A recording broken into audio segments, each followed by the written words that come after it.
Long time no talk, listener. This is the host of the Classic Buffalo podcast, Ryan Monson.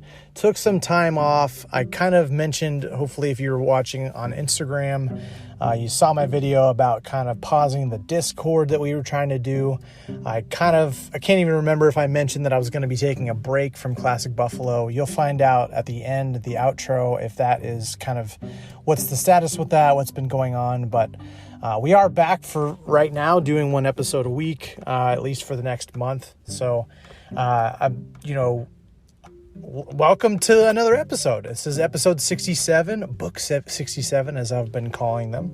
If you're new to the podcast, what we do is we interview everyday people on their stories surrounding mental health. We talk about the ugly, the good, the best things in people's life. What are they passionate about? What do they like to do? What have they gone through? Everything from A to Z. So it's a mental health podcast. But today we're talking with John Kuhn, or Kuhn, a little bit, as you would pronounce his name. But this guy's very eccentric. He's got a lot of different things. Boom, bah, bah. It's kind of how this podcast goes. He'll mention this and then that. And it's like, whoa, whoa, whoa, whoa.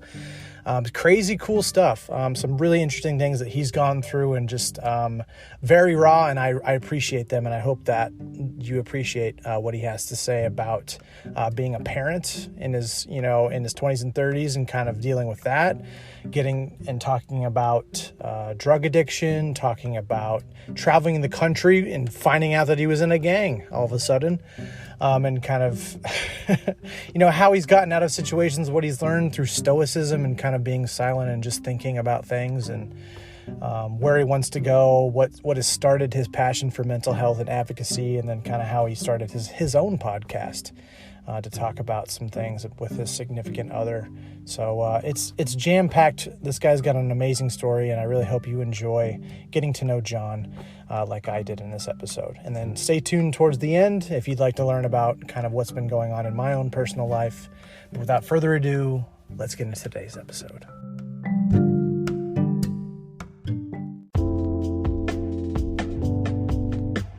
Joining me this wonderful Tuesday is the man, the myth, the legend, John Kuhn. What's up? Did I say it right? Hey, man. Yeah, you got it right. I think technically it'd be like Kuhn if you were trying to sound German, but it's good. German, yeah, I think I'm German. I've never paid for one of those DNA tests. Would you ever do that? I would. I don't know. I'm kind of a contrarian, so when someone's like, spit in this bucket, I'm like, no. Yeah. Why? I don't need to know. Is it going to change anything about my life? It's interesting. I know I'm probably like Scandinavian or something because I'm super pale and I get burnt in like 2 seconds. Oh, talk about, yeah, man. I know about that. I'm probably Scandinavian too. That's kind of the best part. I grew up in Florida and I moved up here.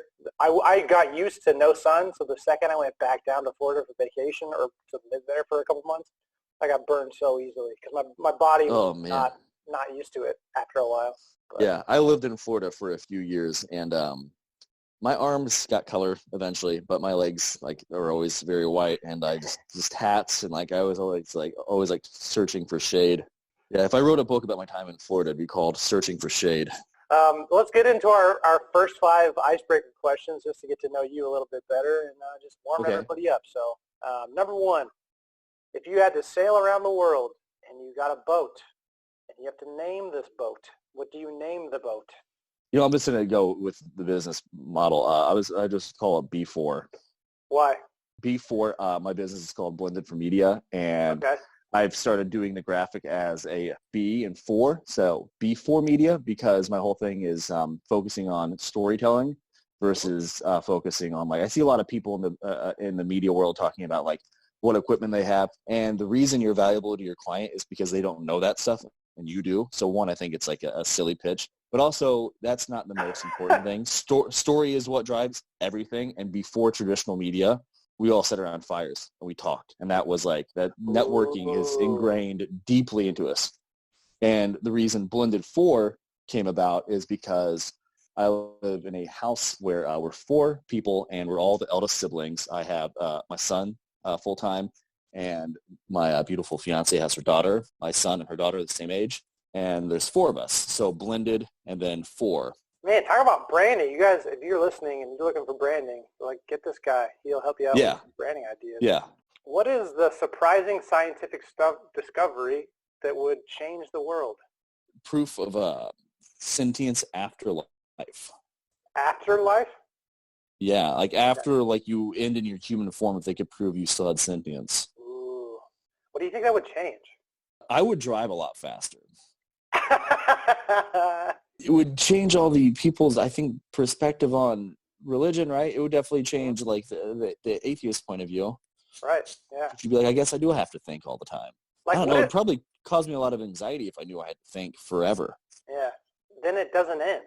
And if you wanted it to end, but like maybe you were the exact same and nothing changed, but you were a ghost now. And you're just like, well, I'm still sad, or I still got to pay bills. I don't know. What if like it's the exact same, but you're just a ghost? You're just a tree. That's what I was thinking. Was like, what if you're completely sentient, exactly how you are, but you're a tree? Yeah. Yeah. And you're just screaming, but like it just sounds like rustling in the wind. That would be a long couple hundred years. Right. Yeah. Yeah, or God forbid you come back as a redwood, and then like you're one of those protest trees, and you have dirty hippies pooping in buckets living in you. You know what I'm talking about? Spent some time in California and Santa Cruz specifically is where I was first introduced to like the tree sitters, tree squatters. So that was a thing. Yeah. That's like a legit thing. It's not like a movie thing. Yeah, no. People like legitimately climb up in trees and then they protest and I knew a guy named Driftwood. Said he stayed in a tree for like 40 days or something, and people would just bucket food up to him. What? Oh my gosh, could you do it? How long could you stay in a tree? Like, just what if you were protesting anything? Doesn't matter. If it's something I really cared about, a few days maybe. These hypothetical questions are funny. It's like if it were to save one of my kids' lives, like I would stay up there as long as I had to. But if it were because I didn't want them to build a mall, I'd be like, after 3 days, I'd be like, fine, build the mall. Number 3, you get to go to dinner with anyone who's alive. Who do you go with? Maybe like Gary Vaynerchuk. It's like I know what he would say to me if I asked him because I've consumed enough of his content. Right. But he's a force, and I like being around people that are just like these giant personalities. Would you rather have unlimited first class plane tickets or never pay for any food when you go out to eat? I just think from like a cost perspective, I'm going to eat way more than I would ever buy plane tickets. That's true. But you could make like crazy movies like, hey, I want to go shoot a vlog in Antarctica or Australia real quick. Yeah, that's fair. You know, and I probably have the mindset that I'm in right now is I have children. Yeah. And I just feel like a much stronger connection and much more grounded and much more complacent and stationary at the moment. Yeah. I mean, I honestly think that's a better answer because then you're getting 4 meals for free, basically. Last one. Motto or catchphrase that you live by? My life philosophy, like down to like, you know, how like brands have like their vision statement or whatever. But for me, it's just, it's don't be a cunt. Whenever people ask me what I want for my kid when he grows up, or even myself, people are like, what do you want to what do you want him to do in the future? Or what do you want to do in the future? My answer my whole life has always been be happy. It's much more multifaceted than that. And as I've gotten older and become more mature and I have like goals for myself, it's much more complex, but like that stuff is my agenda. And as we know right now, living in the time that we're currently going through, this like contemporary society that has been created by the coronavirus, pretty much everything's whittled away from most people. And like what's left at the core, that's what's truly essential. For me, one of the few essential things in my life is happiness and being kind. And everything else is just an extension of that. Like, cool. Let's do timeline, man. Like day one, you've emerged out of the womb. I was born in Ohio to a mechanic and a stay-at-home mother. My dad grew up on a farm, a bunch of farm people and their families, still farmers. Then we moved to Indiana. I don't remember that. I was young. My parents divorced when I was 10. Parents splitting up is defining, but it took me a long time to like look back and reflect on this because I remembered it, but I didn't understand what was happening because I was so young. But my dad, when he was cheating on my mother, he would have me lie for him and stuff. Wow. So it was really like weird, man. And then that shaped who I was. And then my mom, after giving my dad a few tries, we stayed in the city for a little bit. She met a guy. She moved to a small town. I graduated with like 60-some people in my class. My parents were pretty progressive. My mom is like pretty like staunch and in your face and like extreme about everything, but she's like liberal too, so it's really odd. I was like raised to question everything, and I took that to the extreme, and then I moved to this small town, and like my ideology was like kind of like put into my brain when I was 12. which I think it is for most people. But I was like all of a sudden like in a city, and my dad lived in Broad Ripple with his new girlfriend, and then I'm like all of a sudden in this like small town where the only black kid in my class, the teachers called him Big Nig, and I was like, I don't think that's right. In Indiana too? In Indiana, yeah. Wow. 45 minutes outside this city. This is so ridiculous, and I did stand-up comedy for years, but I would talk about, in high school, I had the nickname Catfucker because when I was in 7th grade, my brother and I were playing basketball, and I made a joke about my brother letting a dog eat a milk bone off of him or something when he was in his underwear, and he's like, well, you had sex with a cat. And then all these kids started saying, my last name's Kuhn, so Kuhn Cat was a thing, and then I was like playing baseball at a game that night, and then this girl that like was there that I had a crush on, this like hillbilly like guy is like probably like 22, was a third base coach. He told that girl, he's like, he's a cat fucker, and then she was like, ew, and then like that was the moment my life changed. So I got called a combination of cat fucker or faggot every single day until I left that town. How old were you at this point? I was like 13. Wow. So literally every single day. That, and then like I stopped playing basketball because of the politics in 9th grade. There was this debate at our school. You had to debate pro-choice, pro-life, and then gay marriage was a thing. Publicly throughout the school, they had posters up everywhere that were saying, that said things like Adam and Eve, not Adam and Steve. Did you go to a public or private school? Public school. And what? My mom, dude, if you met my mom, it would blow your mind that she like was like as liberal as she is, but she had me watch Bill Maher, Politically Incorrect. Like I watched that every night, and I ended up watching it on my own. I was pretty like in tune with like politics and what's okay and what's not. Like I was very well aware of the fact that like that wasn't okay, and I like made a big stink about it. Like the only kid that really like spoke up about this stuff, so I'm sure I came across very annoying. And I'm kind of an agitator and like a contrarian by nature, so give that to like a 15-year-old. I'm sure I would hate to talk to myself at this point. I kind of made a stand there, and then the basketball coach, who was also a government and econ teacher, I asked him before the debate what he would do if his son, he was like, I was like, you just had a son. I was like, imagine your son grows up and then like you find out when he's 21, he's gay. What would you do? He's like, I would disown him. I was like, what the fuck? Wow. Because Indiana's in this weird, like, they're conservative, but they don't, it's like a hidden wise, like they kind of are conservative. Like, we're not as liberal as, it's this weird, you know what I'm talking about? It's like a weird, like, it is, but it isn't. Yeah. So, okay, so after high school, I didn't smoke pot or drink alcohol until I was 18, and I have a very extremist, addictive personality. I went from never smoking pot or drinking to, like, getting super, like, consumed by psychedelic culture, and then I ended up leaving home, moving to Oregon, spent all this money that I'd come into, got a school bus, ended up in a gang called the Grateful Dead Family, and traveled around the country. Holy shit, dude. Whoa. Traveled around the country, like selling LSD and working in like festivals and all this. Holy cow. How long did you do that? 4 years. Wow. So I've been in like 44 of the lower 48 states. In all of these areas, even in like Portland, Oregon, like you have like these centers of like culture and intellect, and even in the most like red states, like the cities, the metropolitan areas, unless there are no people of anything different, which is very rare. I've never seen that in a city. I think people are forced to live together, and then you end up becoming united because there's no way you can't interact with someone that's a different race or a different gender pronoun or a different religion. But then you go 15 minutes out of any of those cities and it's just back to like mid-19th century, like pre-Civil War era. How did that divorce impact you, and like being that young, experiencing that, not knowing what it is, having to cover for your dad? Like what would he have you say? I'm curious what he would have you say. And then kind of, did you become the, not fall guy, but like the guy that they would tell you, oh, you get cover for me? And did you end up doing that with like your friends too?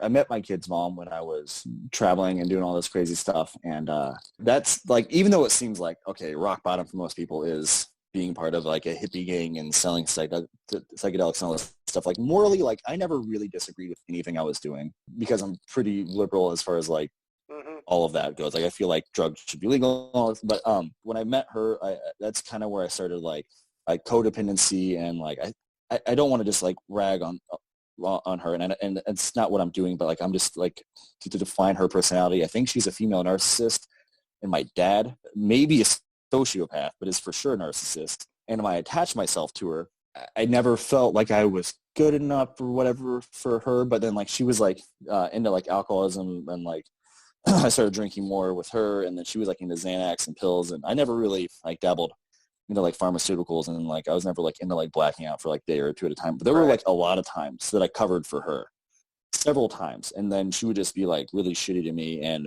it was never reciprocated. I know there were a lot of times with my friends where I'd be vocal about something and I'd think they had my back, but no one would. But I was never really like a fall guy. I was just curious because, like, a lot of times the habits we learn in childhood, like that young, that can affect our relationships with the opposite sex or just like our friends. Like, we become the type of person that we're conditioned to be at such a young age. So I was curious if so many people are like, hey, I'm going to sneak out, like, tell dad. Like, if you had a brother and sister, like, oh, they always told me, and I always covered for people because, I hated conflict or whatever. And maybe had I not been the eldest sibling, that would have happened. Yeah, right. And I was also like super outspoken when I was a teenager. Like most things in my life that I've done, I have been the one who's like organized and curated what's going on, like down to like hanging out, parties and all. Yeah. Would you change the way you were raised at all, or like how you grew up? I don't like questions like that because I feel like you have to get into like a bit of regret. And I've tried to live my life in a way where I say no regret. And from practicing stoicism, I know it's not a lot of good that comes from speculating on things you can't have control over. Like, I'm all about like having a philosophical conversation because it can shift minds and you're training your mind to think differently. But as far as like being regressive and diving into like actions that you've taken, like, there's nothing I can do about it at this point. I can learn from it, and hopefully what I can do is leverage it to help other people. Going off that point, what are some things that you've learned and tried to help other people with? I try to like put things in the most simple form, and I'm a big fan of like taking big things and reverse engineering it and finding out what the core is, because it's easier to move and be adaptive if you know the why. And ownership, man, that's the biggest thing. Well, that's what I want to teach kids when I'm talking to them, or like anybody else. It's like, figure out what you can have, what you can take ownership over, and then that's where you need to start working, and that's where you need to start like enacting change, because that's like at the end of the day, you can only change what you're doing, what you're putting into something. Yeah, I didn't take ownership for a long time.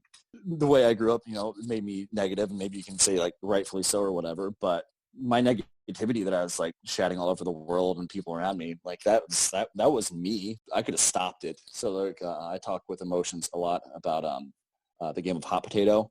Okay. And I noticed this one time, my brother and I, like, our coping mechanism for talking about like the physical, like not abuse, but like we were hit a lot growing up, and sometimes I'd get hit and then I'd go hit him, and him and I laugh about it. I'm like, it's like, cause like we're playing hot potato, and they're like, bap, and I'd be like, bap. And like, that's generational trauma, it's the same thing.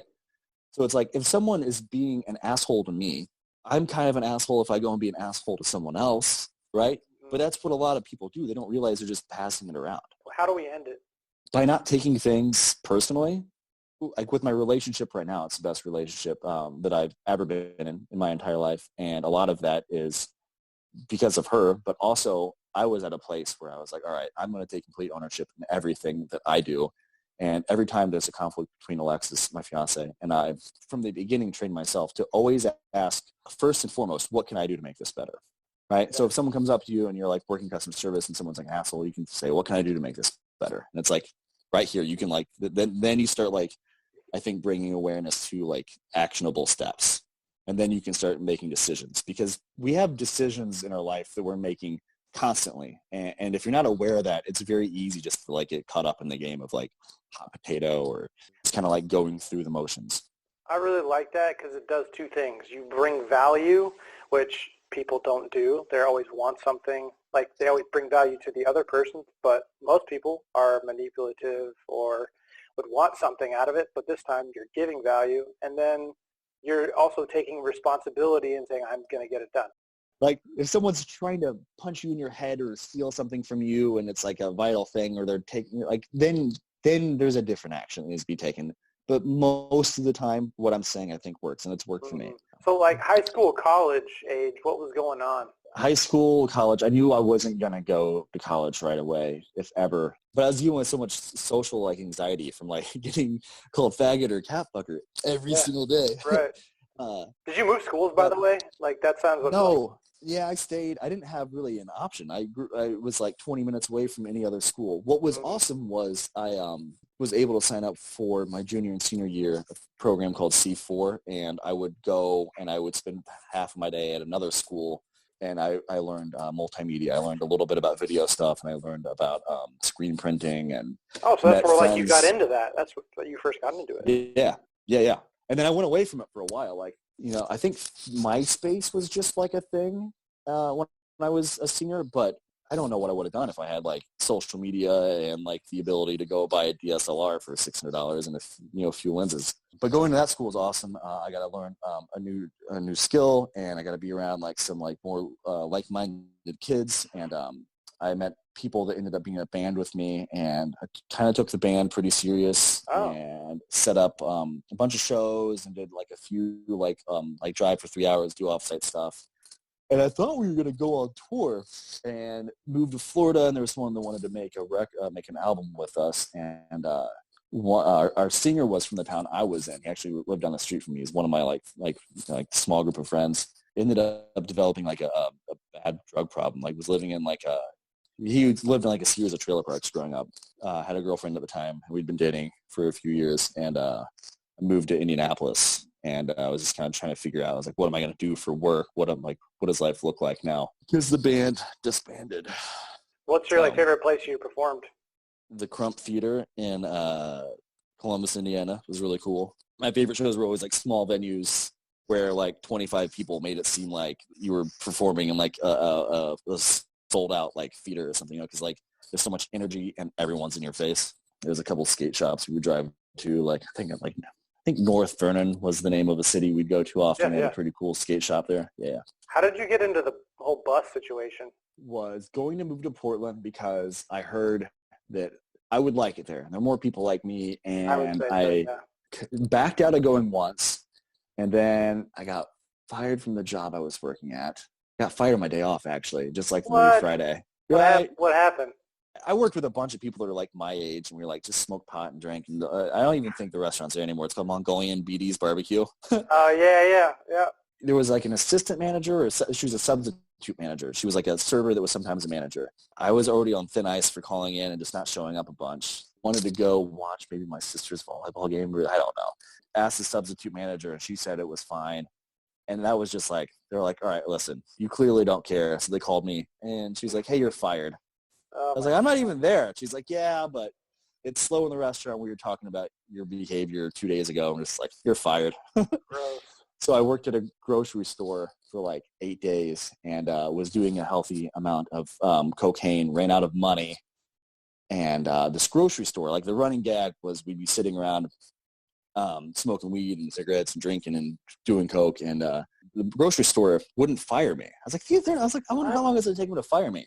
Yeah. And on the 9th day, I showed up, and I was like 4 hours late, and it was raining, and I found in a shopping cart a blue small bag, and it had this massive diamond ring in it and like $800 cash. And I went in, and I was like, hey, guys, I just want you to know I'm sorry I'm late, but I was at a gas station just now and bought a scratch-off ticket, and I hit the lottery, so I'm going to quit. And I took the $800 and bought more narcotics with it, and I got the diamond ring appraised, and it was like a 3.5 carat diamond. It was flawless, and I sold it to a diamond broker for cash like a few days later for $22,505. And then I was like, I have enough money now to move to Oregon, so I'm going to move to Oregon now. Wow. Do you ever regret that at all? Like, wonder where that lady is? Do you ever think about that? I know you're not like a man of regret necessarily, but I'm just saying, like, do you ever think about that? Yeah. So I did go to Reese Nichols. I was like, will you appraise this for me? And they're like, where did you get it from? And they asked me all these questions, and they looked at the identification on it, and there was no insurance claim made on it. So I don't know what happened. I think about that, and I didn't want to tell that story for a long time because I don't want someone to be like, why didn't you turn it in? I'm like, well, because I was 19 and I was an idiot. Yeah, right. Yeah. So you get out to Portland, like you meet this girl at some point. Like, how did you get into that was much later. Portland, I lived in a house with my buddy. We had random people like coming in and out of our house. I'd gone to Burning Man prior to that, so I made a lot of connections with people. Like? It was insane. It was I didn't know that I was going to go. I was at a gas station in Wyoming, and like when we moved, I was just like whacked out of my head. Like we packed all this random shit. Like one of the things we packed was a globe, and I would put it on the hood of my car. And mind you, like we're smoking weed this whole time, so we're like just like blitz like crazy. But like our favorite thing was like we would act like we were trying to figure out like the interstate system on this globe, and people would be like, the interstates aren't on there. And I'd be like, oh, are you sure? But this like 4'11" girl with like dreadlocks like down to like her ankles, and they're like rainbow dreadlocks. She came up there. She's like, are you guys going to the burn? And I was like, I don't know what that is. She's like, Burning Man. I was like, don't know. She explained a little bit about what it was, so we promptly left from Wyoming and then made a detour south to Nevada.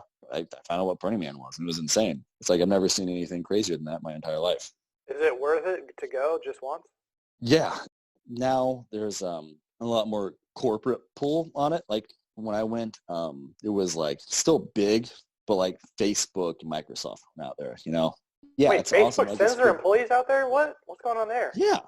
What? Yeah, Mark Zuckerberg is notorious for he'll go out there and he has a you're not supposed to like have camps that are closed off to anybody, right? It's all open for anybody to go to. And one of the things they say every year when you show up and you hit this big gong before you go in, it's to share your drugs and share your food, right? Money is like a thing, but mostly 99% of your interactions are all like bartering or sharing.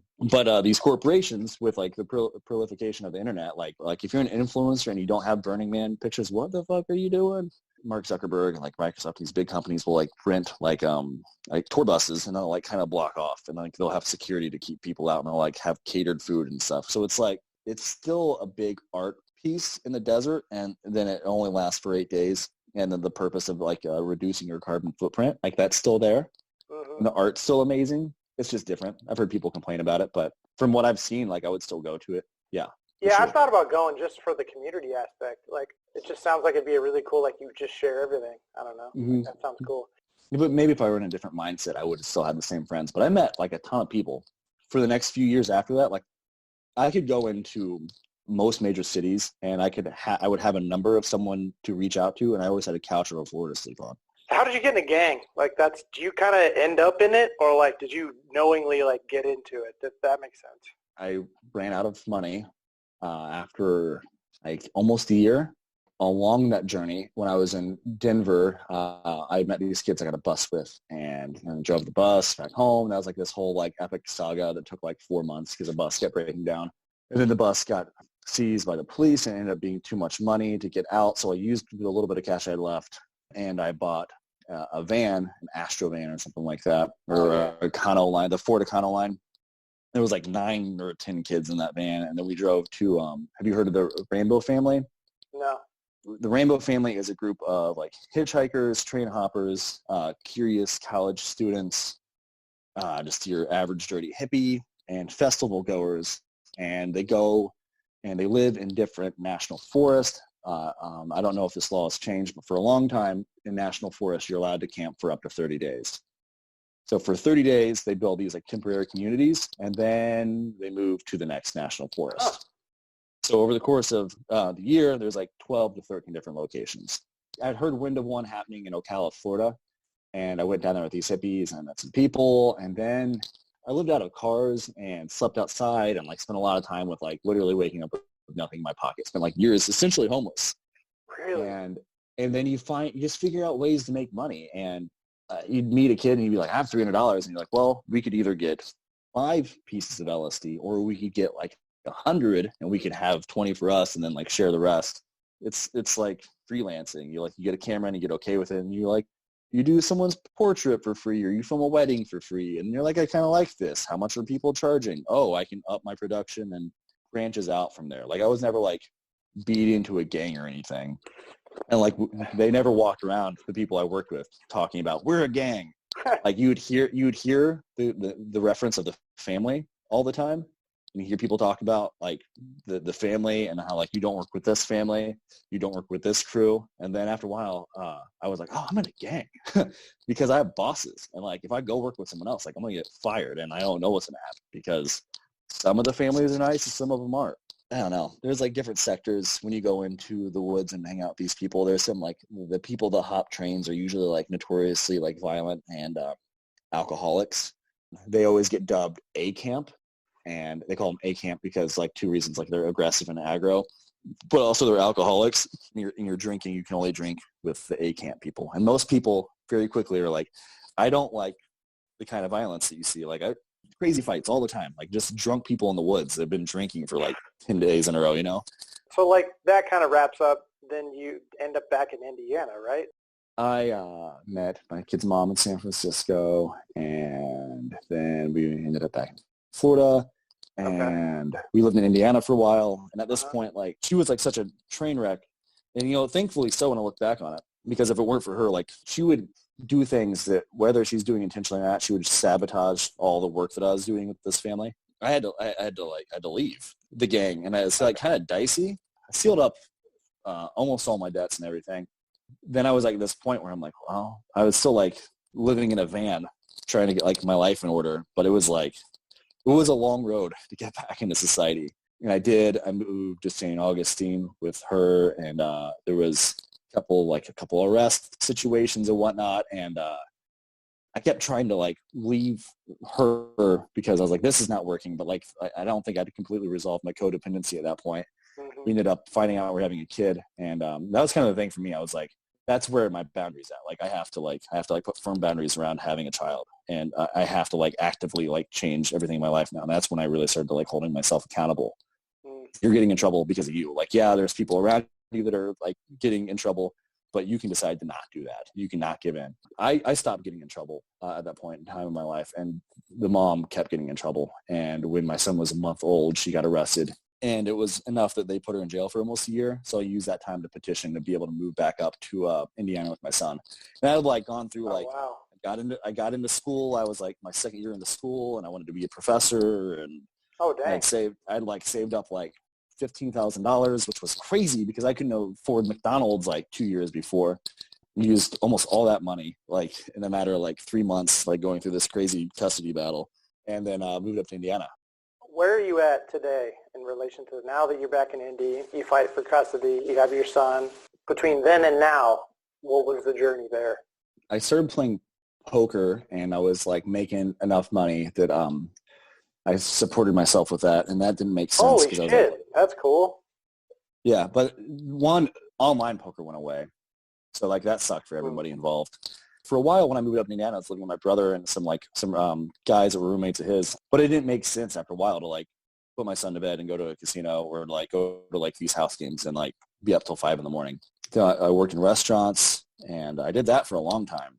I met the woman I'm with now, a transition period where she was getting a job outside of a restaurant, and there was conflict with us from meeting in the restaurant. And it also didn't make sense that I worked at a restaurant any longer because the like happiness ratio didn't make sense. Mm-hmm. So I quit and was a stay-at-home dad for a while and got super sad, probably the saddest I'd been in a long time, which is surprising, I guess, if you've listened to like most of my life story, because you'd be like, you got a beautiful fiance and she's amazing and you have these awesome kids, and you're like a stay-at-home dad. And like, that made me so sad for some reason. I didn't feel like I had a purpose really. And then I did have a purpose. Dude, I understand so much like now of like what single moms talk about and stay-at-home moms talk about. Like it is a thankless job. And I still am like, I am the person that takes on most of the responsibility for household things, but I have like a creative side, and I got back into video editing. And so now I've been upping my video production skills, and I've been obtaining clients, and that's kind of like I started a business 2 years ago, and that's what that focuses around. But I have the podcast with my fiance where we talk about self-help and trust and relationships. It's called Trust Me. A few months ago, I heard about an eighth grade girl committing suicide. And I was like, you know what? I was like, I've been trying to figure out like what my purpose is for a long time, and I've wanted to have attention.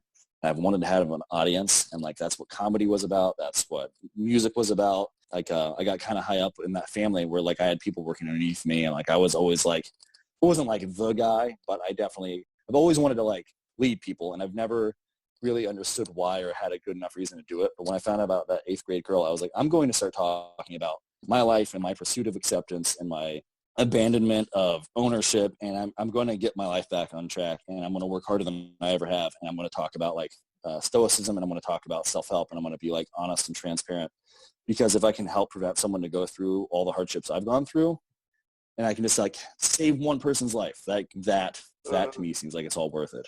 Can you talk about what stoicism is real quick? I know it's kind of a big word for some people. Stoicism originated a few thousand years ago with Greek philosophers sitting on a stoa or a porch, basically, just talking about what you can and can't control in your life. And it's turned into this philosophy that like Bill Belichick uses it, Phil Jackson's used it, Marcus Aurelius is one of the most famous Stoics. His book Meditations is all about these Stoic philosophies and principles from anyone from like the Greek Stoics like Seneca the Younger, and then you have like the Buddha could be considered a Stoic. And it's about mindset. It's about no matter who you are, where you are in your life, like we all have decisions, and we're always making decisions. And the one thing you can always control is how you react to circumstances. Tons of people that have gone through way harder shit than I've ever gone through have achieved amazing things, you know? Nelson Mandela would refer to Marcus Aurelius's book Meditations, why he was held in captivity for like, he was in prison for what, like 30, 40 years? Holy man. Was it that long? Yeah, I think so. Dr. Jordan Burns was on your podcast. 27 years in prison. Yeah. Holy cow. The guy named Ryan Holiday talks about the obstacle being the way. And I don't know, like if anyone's listening to this and they go to my Instagram page and like, but like all those quotes are like, I wake up in the morning and I read Stoicism. I read Stoic quotes, or I read from like teachings of the Buddha, or I haven't gotten into reading the Bible again at this point, but I think they all trace back to the same place. And it's all about like not indulging and not being emotionally reactive. And it's about controlling your mind. Like It is a superpower to be able to remain calm in the face of adversity. My counselor was telling me the story about a Navy SEAL who was trying to disarm a bomb underwater, and he got trapped and he couldn't move either of his legs or either of his arms. And somehow he got out because he realized that he could control his breath, because he realized, oh, this is what I can control. Because otherwise he would have freaked out. He could have exploded the bomb or done whatever. And then obviously now he's telling the story because he's alive. But I was just like, you're completely bound by anything that you could use to defuse the bomb, but you're still calm. Talk about your relationship with Jordan Burns. One of the first clients I had was a restaurant I was working at called Rise. I was doing their social media, and I'm just like going through and like trying to find people in the local area that like I can like get active in their comment section and stuff. And I came across this chiropractor that's like talking about like power of the mindset and all this. And at first I was like, who the fuck is this guy? Mm-hmm. I was like, oh man, you can't fake being like that. Like if I weren't into Stoicism and like I didn't actually like it, I couldn't wake up every day and read it and then extract a quote, put it on my Twitter, screenshot it, and then write out like at least 3 paragraphs about how I truly feel about it. Jordan is a very authentic dude, and he's like very transparent, and he's on like this like quest and this like path of vulnerability and honesty. And like when I started getting deeper and deeper in my relationship that I'm in now, I started trying to be as like virtuous as possible. So I just started reaching out to Jordan and talking to him, and just over the course of years, last year and a half, 2 years, I don't know how long it's been. Maybe it's only been a year, but we just had like decent correspondence back and forth, hung out, talked about life, and I consider him a friend, you know. And we talked about the world being a small place, and it really is. Like I read a book called Tribe by Sebastian Junger, and he talks about like the threshold for like the comprehension for like a social hierarchy, and it's something like 144 people. It's like you meet more people than that in your life, and like that's part of like this disenfranchisement that happens, and like a lot of like the theorized reasoning behind like the anxiety that we experience in contemporary culture. But like we interact with only a few people, and like you only have like so much room for like genuine connections with people. So like if you're putting out good and you're putting out like you're a storyteller and you like listening to stories, like you end up closing the gaps and you end up like meeting similar people. So it's like if you have ownership and you start kind of like trying to live a virtuous life, I think you end up finding people that are like you. And it is a small world. So like be very mindful about what you're putting out there, because you will attract it. I want to talk about you being a parent? What are some things you've learned being a parent? Tips and tricks for people in their 20s and 30s who are about to be a parent or want to be a parent someday? If you don't like something in your kid, remember who taught them all the things that they know. So if your kid's doing something and you don't like it, you probably taught it to them. That was the biggest thing for me. The whole model of do as I say, not as I do is completely wrong. When my son was like being reactive and like would be angry about stuff, I was like, man, I was like, if I want to be honest, like I have an anger problem. Like I have to fix that or I'm going to give it to him. A nugget that I've gone back to a lot. A comedian once said, just let it change you, you know? It's going to change you. Like you should just let it happen. Yeah. Are you ever ready to be a parent, do you think? A lot of people, if you've never had kids and you say you're ready to have kids, then yeah, you can be prepared to an extent, but you don't know. I don't think you can know what it's like to have that kind of love for something until you experienced it. Yeah. What is it like seeing them born? Is it like nuts, like undescribable? Yeah, for sure. When I'm trying to like run further or work out harder, all I have to do is think about someone trying to hurt my kid or my family. And then like I'm able to summon like this inhuman strength to like get me like much further than I thought I could ever go. I'll be like 3 miles into a run and I'll think I have to run to deliver this message or this medicine to like save my family. And then I run like 6 more miles, you know? Yeah. Like no joke. Like I've done that before. I've gone like taken like a 5K and turned it into like 10 miles. And like that's one of the things I keep going back to for motivation. The you 4 years ago, 5 years ago, someone who's in the shit, they're in the middle of it. What advice would you give to someone who, yeah, they're just in the middle of it? I said this to my son last night. We go and we have a nighttime routine. I sit in his bed and we hang out and we just talk. And that's, advice for parents. Like I've been listening to a lot of people talk about parents that have lost kids to suicide. And it's fucking heart-wrenching.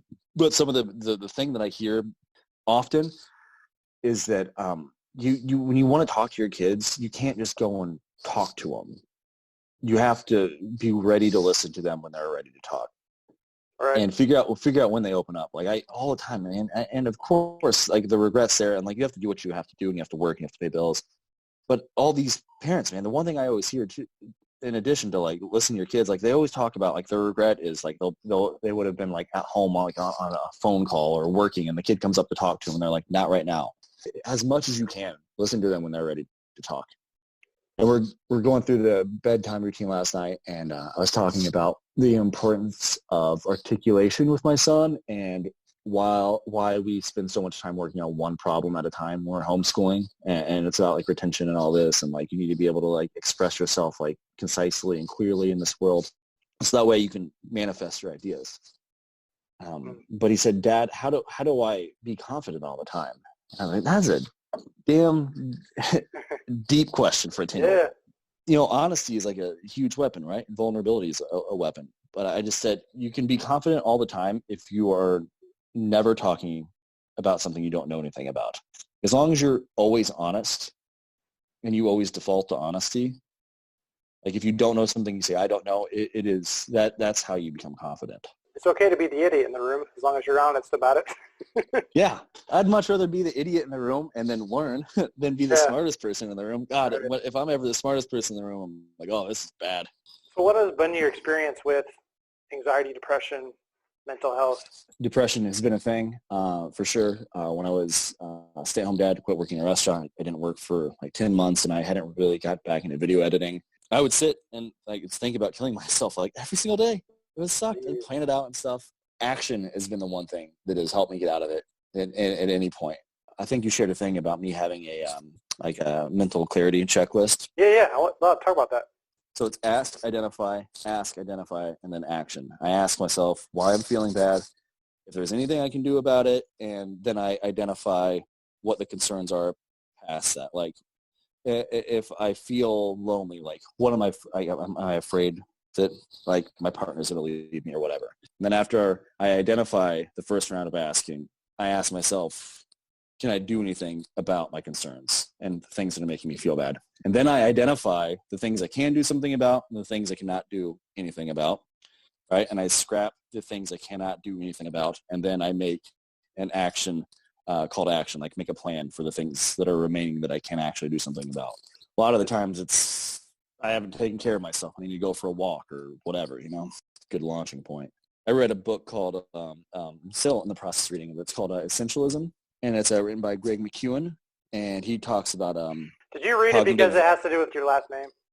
No, spelled a bit differently. I read it because Matt Diabella's podcast. Okay, yeah.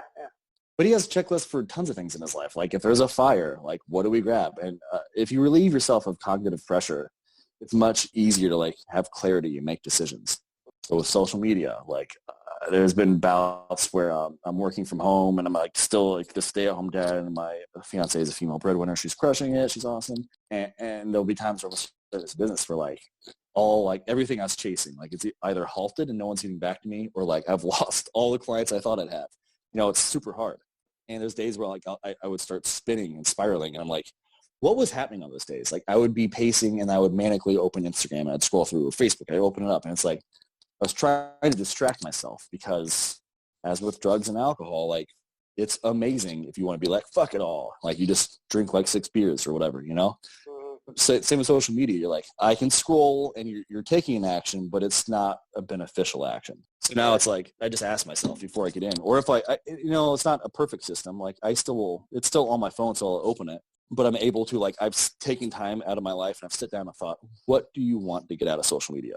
So I have like a checklist for like homeschooling. I have a checklist for like working at my desk in the morning, but like, I'm not spending my day like aimlessly thinking, what am I supposed to be doing? And I think a lot of people are going through that right now, trying to work from home, because normally there's always like systems in place around you. Like I talked about like businesses and looking at successful businesses and like applying those systems in my life. It's like, if you're not your own boss, most of your life is structured in a way. It's like you have goals you need to hit and you have tasks you need to complete in this fashion. So you can do that for yourself. Be your own parent, basically. Mm-hmm. You can be a parent to yourself, but you can also be a good parent to yourself. You don't have to be Exactly. like angry, yelling one. You could be the gentle one you've always wanted if you never had it. Would you get fired if you talk to your boss the way you talk to yourself? Oh, damn. Dude, what I'm trying to come up with now, and I heard Tom Bayou and Lisa Bayou talk about when they get into arguments. I think Tom has it, not Lisa, but he wrote a letter to his angry or depressed self in the future. Like, hey, Tom, it's Tom from when like things were good and cool. Like, I want to write that out and like give it to Alexis. That way she can read it to me if I'm like spiraling or like I'm being an ass. She'd be like, hey, John, this is John from when you're calm and cool. Do you really want to be flipping out about like the calendar being like put in the wrong place, you know? Mm-hmm. I want you to kind of say some words to the person who is really struggling right now, who feels alone. Regardless of what you lose or the challenges you face, you will never lose your power to make decisions. That is a quote from a PhD doctor named Jacinita. Dude, you always have a choice. Might not seem like it, and by all means, do what you have to do to get through the day, but give yourself some time to come up with a plan, and just, above all else, just be honest. Like, I wasn't honest with myself for a long time, and then when I started being honest with myself, I was like, you want to feel better than other people, and I was like, why? And I very quickly realized that you're not better than anybody else. Like, we're all the same. We're all actors in plays. You know, some of us are in the play of being like the CEO, and some of us are, you know, an actor in the play of being like a single mom who like lost like her husband in Afghanistan or whatever, you know. Like, you can, and with that analogy, like, you can be the hero of your own story. Power is closer than you think, you know? Yeah. I want you to do advice for the supporters in the world. Depending on what support role you play, like if you're a parent or if you're a lover, your partner or your child or a sibling or someone's going through a hard time, just listen. Don't, like I was saying, like the parenting thing, like you can't just ask someone to talk. Like, you have to like wait for them to listen. Be patient and work on yourself. Where do you want to go? You know, next couple of years, this year, you know, what's on the horizon for you? I want you to kind of take some time and just put something on the books. I want to grow my community to a point where I can like do like some coffee shop talks and like have 15 people there, 20 people there. I started growing my social media, not growing it, but I started like putting more thought into it. Like I said, after the girl that was in 8th grade committed suicide, unfortunately. But I called the Indiana Center of Abuse of youth abuse and suicide prevention. And they're asking for credentials. And I didn't really have any, and like, what am I going to do? Send them like a comedy routine from 5 years ago. So I was like, I have to have like a base there. So I want to be philanthropic in that area. Like, I want to talk in front of youth. I want to get my business to a point where I can sustain my family with it, and I just want to keep growing my community. Like, I want to talk more. It's always good when you can impact more people, right? If you could impact 2 people versus 1, I think you might want to choose 2. If you could impact more people, just get bigger. Yeah. The reason why we have so much pain and the reason why we have such lack of progress is that there's all of these hurdles in mental health that you can't say fuck, for example, or something, like I can't say that because that's this or whatever. Like, if you need to curse, you need to curse. If we need to be politically correct or whatever, like, you need to just to get it out.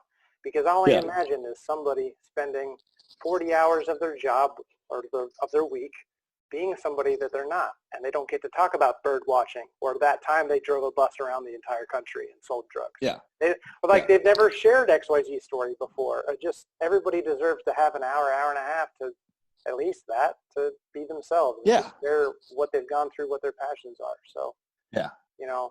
But you don't have to be famous to do that. Let's wrap up here. Let's do our final 5 questions. Right.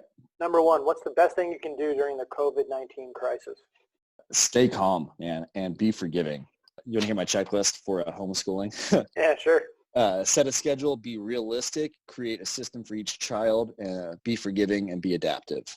And I'm trying to work that into like a script I'm writing for a YouTube video. Yeah, just, man, be forgiving. Things are going to change.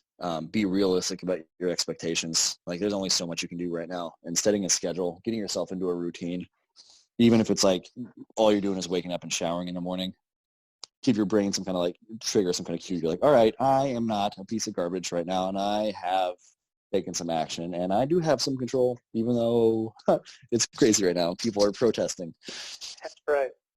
Number 2, what do you want to be remembered for? For being kind. It's better than being remembered for being an asshole. That's good. Yeah, just I want people like at my funeral or whatever to be like, yeah, he was kind. He did things for other people, and he put other people's needs like before his own. Yeah. Harry Potter or Lord of the Rings? Which one's better? Lord of the Rings. Ooh, why? I think I just like I like the movies better, man. I know there's magic in both of them. This would probably offend a super stan, but like, someone goes from Harry Potter to Lord of the Rings, like, because I feel like the age group of like you grow up with Harry Potter, and then like when you're in high school, whatever, like, or college, you get into Lord of the Rings. I feel like, yeah, I don't know. I grew up with Lord of the Rings and The Hobbit. My buddies on my floor basically locked me into a room. We're watching the Lord of the Rings trilogy like this weekend. Yeah. Go, go, go. That's good, man. Yeah. All right, next one. What's your favorite part about yourself? Even though it drives me crazy and it's got me in trouble my whole life, I like being a contrarian. Even if I've agreed with what you're saying, and like you're saying something that I think is a fundamental truth, like without batting an eye, like I will instantly take the other side. And I'll just see how someone reacts to me, like disagreeing with them. Well, I disagree with that. That's funny. All right, last one. What's one of your proudest moments of your life? Proposing to my then girlfriend, but now fiance. That is not something I thought that I would ever do, and I never thought like that I would take it as seriously as I do. I never even thought I could be the kind of person that I am right now. And like I know I'm just going to change and hopefully get better. Like that was like the embodiment of like that's like symbolizes the total embodiment of like having like a life of purpose. All right, man, we're pretty much done. What I want you to do is pick a person, significant other, best friend, whoever you want. Shout them out. We're just creating a little encouragement piece, and you're going to share this part of the podcast with them. If you go to most of your major podcasting platforms and type in "Trust Me," will pop up. Spotify is kind of weird. You have to scroll through, but the podcast is not anything other than the words "Trust Me." iTunes is the first thing that pops up. And you can see on our Instagram, we put different content up there. We haven't really been doing anything during quarantine. We thought we would do so much more, but we're just kind of like figuring out how to live together. We're kind of like overwhelmed with like the abundance of ideas and like have this like creative block thing. But Instagram, we put up like video clips and we try to be interactive. Sweet. Who would you like to shout out? Jordan Burns. He's the one who turned me on to your podcast, and he is a fellow a woke straight white male, and we both practice stoicism. Goodbye, guys. Goodbye, guys.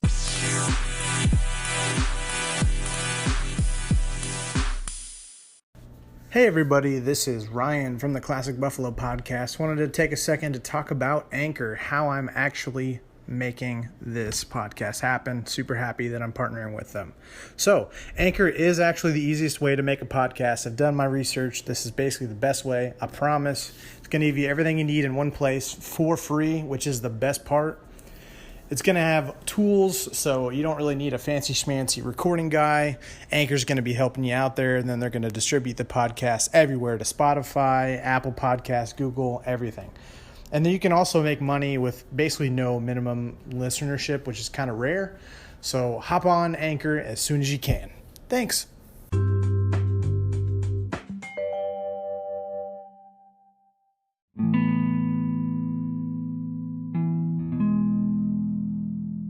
And that's the episode. Thank you so much for tuning in today to listen to our comeback episode for Classic Buffalo. If you'd like to share your story or kind of talk with me, feel free to reach out over Instagram at Classic Buffalo. Recommend somebody to talk with, or just talk about whatever you want, from soup to nuts to ducks to A to Z. We give no fucks. So just kind of to talk a little bit about John, I loved his vulnerability. I loved just kind of how boom, bam, bam, bing, boom, boom, boom it was. You know, very much mentioning different types of instances of vulnerability and being bullied and being called names. You know, like that stuff I dealt with. I mean, people called me gay and they called me faggot all the time. You know, that's a derogatory term that, you know, to say something like that today. Yeah, don't do that. So, man, it just, for his vulnerability right off the bat, I've really appreciated it. You know, dealing with gay slurs or dealing with bullying is just, I feel like that's a rite of passage for a lot of people. You know, it's not good, but a lot of people go through that. And he's powered through it, you know, as a lot of people have. And it was just so interesting to learn about this guy, and just another person that the universe has thrown my way. And it's cool that he's, you know, he's trying not to make excuses for bad behavior, I would say. I think that he has a good grasp of saying, like, this is what's going on, but here's a reason. There has to be a reason as to why things are the way they are. And I think he has a good grasp on that. And, you know, especially like, you know, with your kid, like if your kid's acting a certain way, somebody probably taught him that, you know. Like I thought that was just kind of, whether that was you or another person, or, you know, taking responsibility when you can. The idea of having power being way closer than you realize. You know, I think that's always good. I'm always in favor. I think that part of mental health struggles is thinking we don't have power in a certain situation, and maybe we don't, but I think it's about trying to find out what can we control. You know, ultimately we still do have a choice. Like that's one of the last things you can, or maybe you don't even lose. That we can always have you always have a choice of how you respond to things, maybe. I think that's powerful. And yeah, go ahead and check out his podcast. You know, I think I have it in the description. I should at least. DM him. He's a great guy. You know, he knows Jordan Burns. That was a cool connection as well. I didn't even know about that. It's just funny how everybody knows each other. I went to a party the other day and just kind of, I thought I was only going to know one person there, and then boom, you know, I know that person, and oh my gosh, and you're here. You know, it's a small world if you think about it. You know, it's like 144 people. What did John say? That, you know, you can actually get to know in your life, or at one time. So it's just interesting how people will enter and exit your life, and you don't know when those timelines are.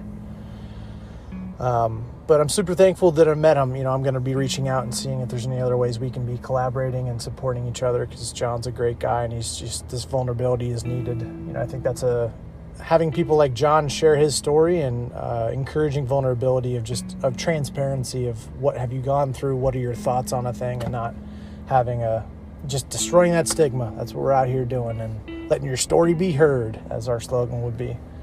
As far as kind of like what's been going on with me, I was feeling extremely overwhelmed with the feeling like I was a slave to the content, slave to posting all of the time and posting every single week.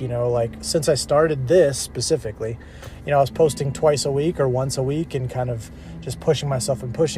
And I in some ways, I don't think I was giving my best to this, and just because of my vintage indie connection.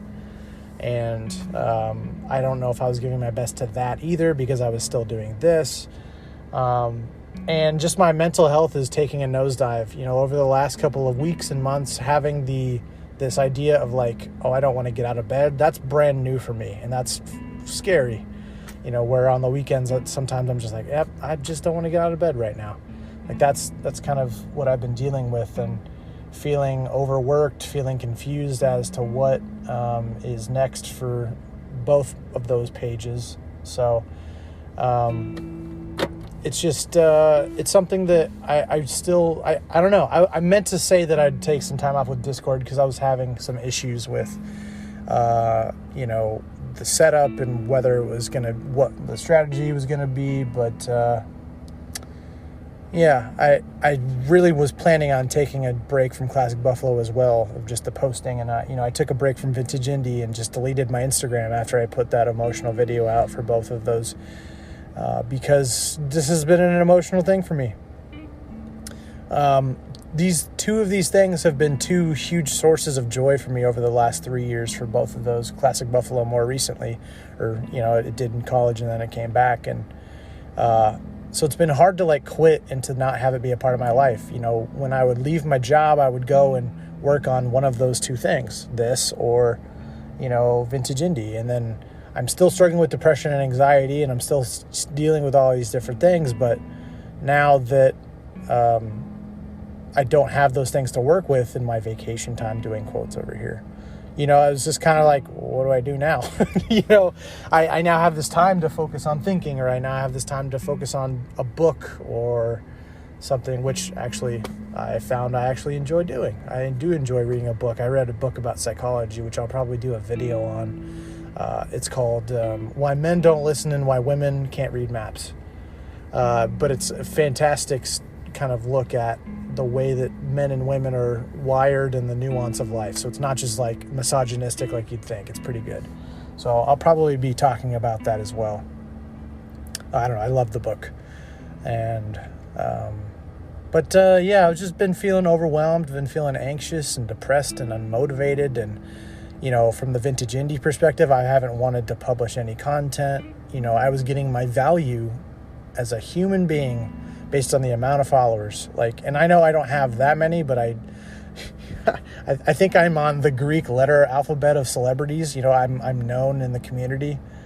If people have recognized me in public before. So, it's not all, I'm not Jennifer Aniston level, Tom Cruise, like, oh my God, it's not that bad, right? But it's gone to my head, and it's just, it's something I've wanted for a very long time, was to be famous and to be big, because of the platform I feel like this could really give me, is to raise awareness for mental health. And so I've always just wanted to have a big platform, because the more people that know that this is an issue and that there are solutions, I think that's really that's what I would want my life to mean. So, but it's just been hard, because I've put a lot of energy and motivation into trying to make Classic Buffalo big enough so that I can do it full time, or Vintage Indie so I can do it full time. But, I've been struggling because Vintage Indie isn't Classic Buffalo, but it's bigger than that, and it's a follower count, and people know what that is. So, but Classic Buffalo is what I've been passionate about, mental health stuff. So I'm going to try and find a way to combine the two if I can, just for my own mind's. I don't know. I'm still trying to work that through, of what does the setup, because I have all of these things that I want to do, but where do they go, and on the pages and content and stuff, I'm still trying to figure that out. But I'm still alive. I'm still out here fighting. I don't know how long I want to do the podcast for. I started this podcast just to keep me in the industry of mental health, but I have these ideas for videos that I want to make. And so I might be just kind of shifting that. My plan would be to kind of finish out season 1 at some point with all of this stuff, and then share my story in season 2. And then I don't really know. That's kind of the only, and maybe go back for season 3 for even more of your stories. I'm not really sure, but I know I want to share my story at some point and kind of what I've gone through, what I've observed. So I don't know, that's just kind of a cool thing I've thought about doing. So yeah, that's kind of a short summary maybe of just what's been going on. It's mostly just me battling my demons out here. If you have any tips as to how you've found yourself in the past, how, things to try, things to think about, questions to ask yourself to get to know yourself better, because that's kind of the journey I'm on right now of just trying to discover who I am. And then I feel like once I get some more of my relationships with people and doing more hobbies, I think I'll be in a better spot. And then I can do the extra stuff like Classic Buffalo. Then I can do the extra stuff of, vintage indie. And I think that once some of those things start to become or improve, I think my overall health will start to get a little bit better, which is always good. So you're not alone in this fight, guys. That's important to know.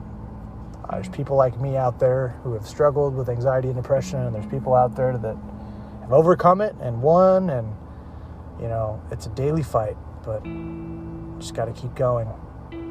Just got to keep going, even when it's really hard. So until next time, which I have enough content for next week, so it will be next week. It's been me, Ryan. Peace.